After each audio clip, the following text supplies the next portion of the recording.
Let me show you three very interesting shortcuts in Excel which you can use regularly in your work. The first shortcut is of the filter, which we do regularly. So if I put my cursor on the table and if I press Ctrl Shift L, it will filter your data. So as soon as I press Ctrl Shift L, and you will see a drop down has come over here. Now let's say if I wanted to filter on product.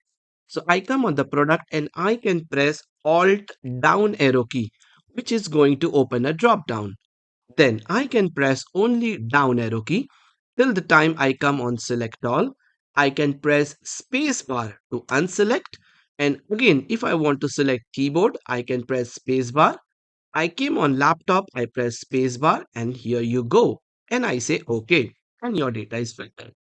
Now again if you want to clear the filter, let me press again the same shortcut Ctrl Shift L and your filter will